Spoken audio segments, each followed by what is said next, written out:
whole lot. Being here 7 years now and, just learning more and more about, the franchise and the organization, the people that have came before us, and, now to be up there with them ones, it feels good. Obviously, I'd like to get a championship to go along with that, but that doesn't diminish anything that we've done. Seasons are hard. It's a long season, ups and downs of a season. So, it's dope to be a part of that with this franchise and have an opportunity to have the most wins this franchise ever had. There he is, Big Prayer Kerry Douglas back here with us. Guys, do you believe CP3 and the Booker will lead the Suns to a title? Perk, I'll start with you. No, I don't. And let me tell you who's going to be in their way. Harry, Molly, let me take you to the dark side, okay? Okay, to Memphis. To Memphis. Yes, to Memphis. And here's why. When you look at the Memphis Grizzlies, we're watching them right now, and we're watching a team that is balling without their superstar. Okay, and so when you look at the others, they're not a lot of household names because they didn't get a lot of national recognition. I think we did a great job when we did the All Access. But when you look at Big Steven Adams, by the way, who I raised up under my wing. When you look at Jaren Jackson Jr., who's a Defensive Player of the Year candidate, those two right there anchor in the middle on their defense. And when you look at the athleticism and the grit that they have at the wing position, and Desmond Baines, you got Dylan Brooks, you have the kid Clark that comes in off the bench along with Melton, and they're defensively sound. We heard Draymond Green talk and sing praises about this team as well, and when you look at them again, they don't give a damn who you are. They're not backing down from anyone. They want all the smoke. We heard what Ja Morant said. He said they run up the chimney because they want all the smoke. So when I'm looking at this Memphis Grizzlies team, the way that they're playing right now, the type of tenacity, the type of swag that they have, I'm actually picking them to win in the Western Conference. Oh, not me. I'm going to go with the Phoenix Suns. And sometimes you can run up that chimney, but that damn chimney might be hot at the top as well. So I'm going to say this. When you look at the Phoenix Suns, right, I look at this team. I look at how efficient they are on the offensive end. Yes, they play defense. They're top 7 in points allowed on the defensive end of the ball. But you look at their three. I'm going to start with Chris Paul. We all know what Chris Paul has meant to the National Basketball Association since he came in the league. Now, what he has meant to the Phoenix Suns is everything plus more. Led them to the finals last year. This team just won a 60-second game last night. That ties a franchise record, and they have multiple games to play this year. Now I'm gonna go to Devin Booker. Perk, just 5 days ago, you tweeted that Devin Booker has entered the MVP conversation. Not over Embiid though, not over Jokic, but Devin Booker is playing a brand of basketball right now where he gets in his sweet spot and he gets in his zone. He can't be stopped. And then you look at DeAndre Ayton. I look at the 2 games that they played this year against each other. DeAndre Ayton didn't play any one of those games.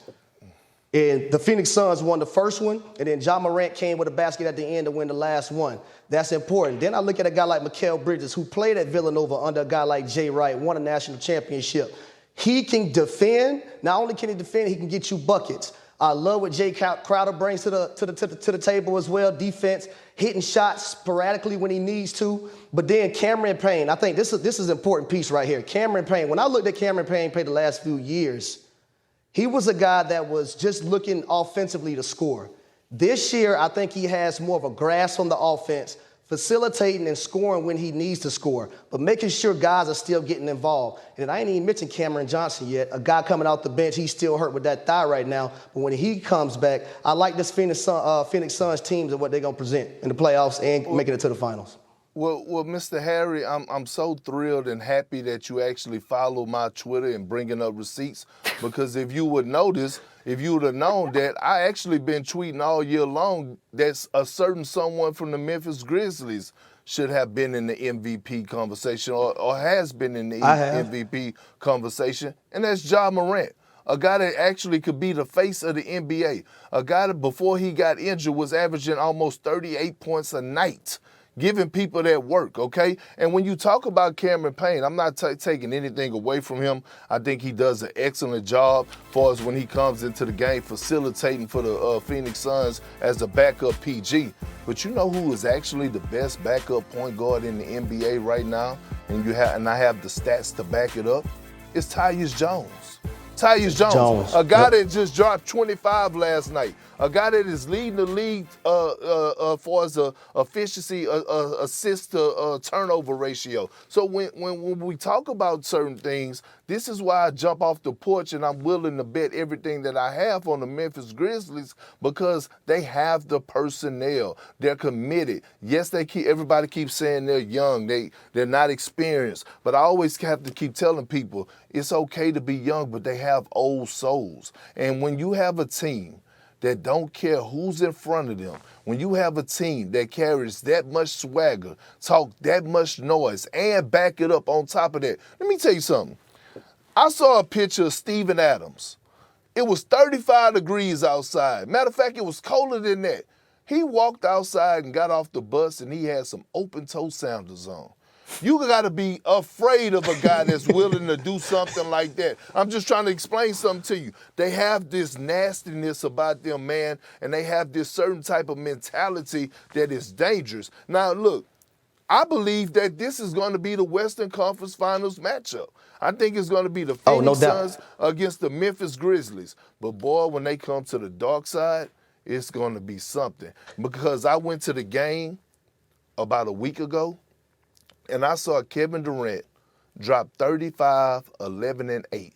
And I saw Kyrie Irving have 43 points in that same game. And guess what? They lost. They lost to the Memphis Grizzlies without Ja Morant. I just think at the end of the day, experience and the Phoenix Suns being there a year ago and this year, their mindset is a lot different, right? They was just trying to get that last year. It was a surprise to them.